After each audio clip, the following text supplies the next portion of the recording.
that he would not have a book that would have the kind of sting that he wanted. He was also concerned, to use Haley's phrase, about the purported anti-Semitism of Malcolm X. And so he began to rewrite words or passages in the book without Malcolm's knowledge.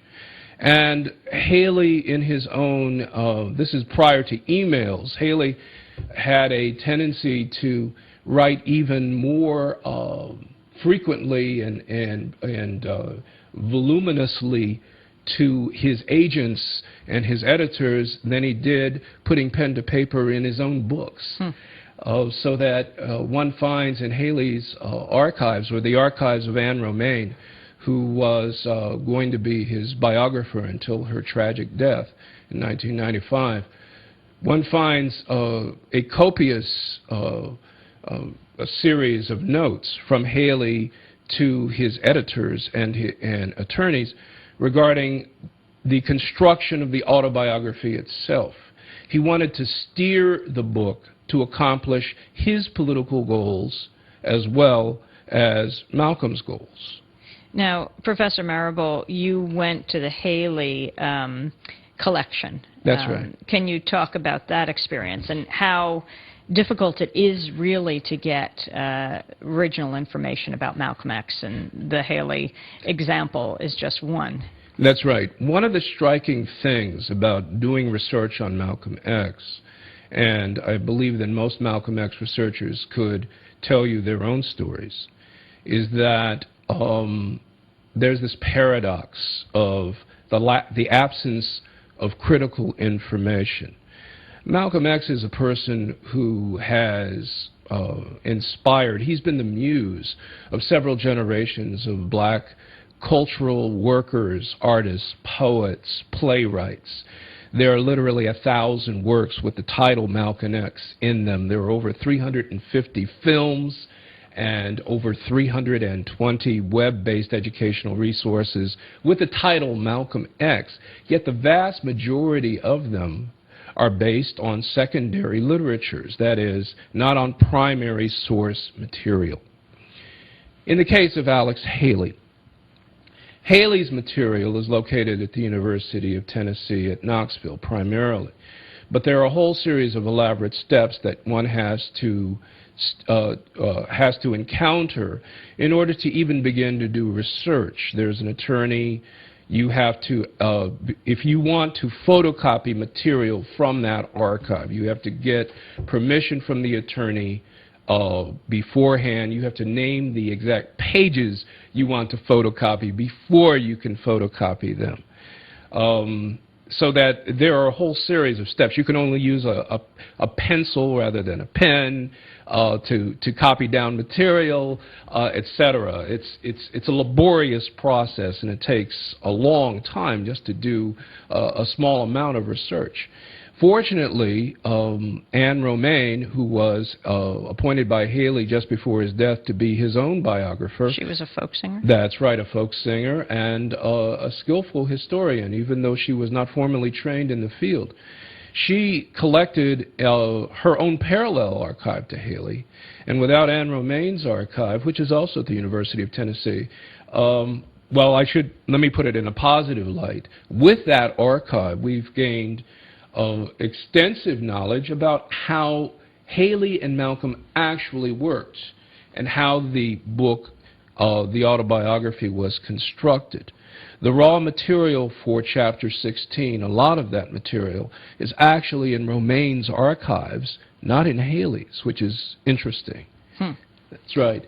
But what is most interesting about the book is that, as I've read it over the years, something was odd to me. It's like, you know, Malcolm broke with the NOI in March 1964, and in that last 11 chaotic months, he spent most of the time outside of the United States. Nevertheless, he built two organizations in the spring of 1964. First, Muslim Mosque Incorporated, which was a religious organization that was largely based on members of the NOI who left with him.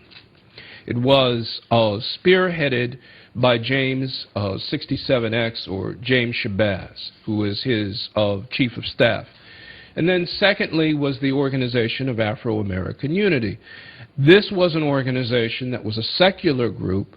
It largely consisted of people that we would later call, several years later, Black Powerites, Black nationalists, progressives, coming out of the Black freedom struggle, the Northern Students Movement, students, young people, professionals, workers, who were dedicated to Black activism and militancy, but outside of the context of Islam.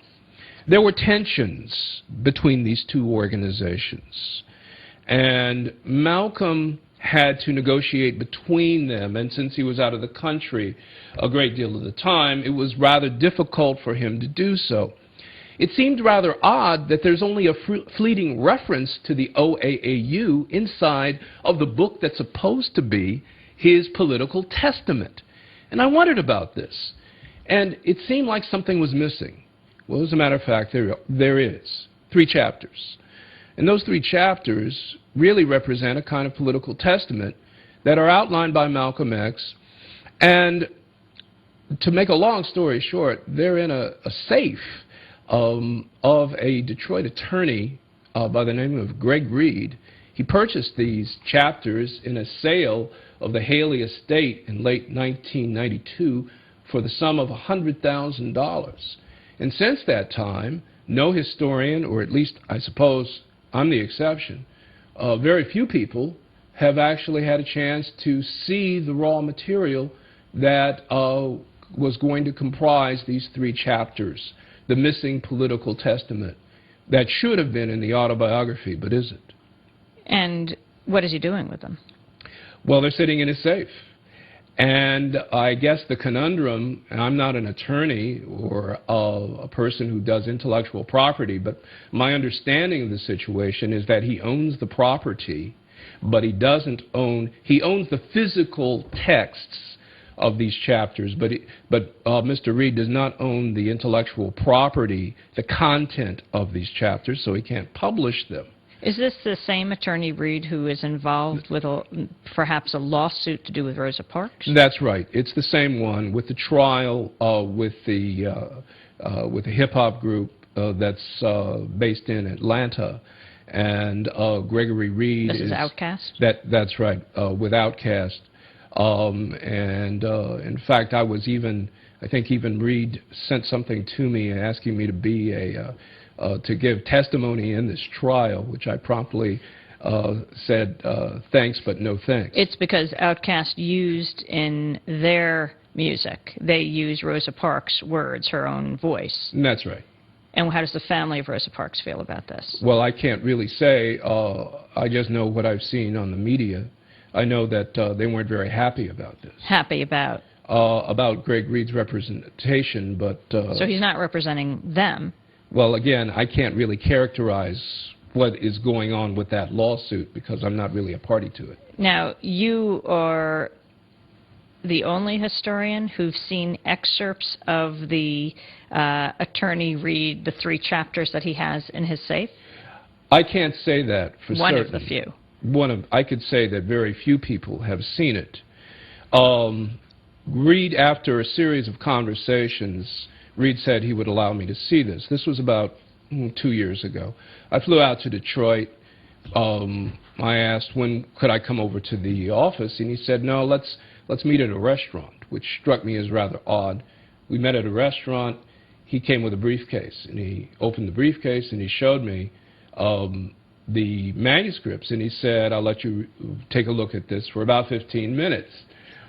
Well, that wasn't very much time, and I was deeply disappointed. Nevertheless, in that 15-minute time, looking at the content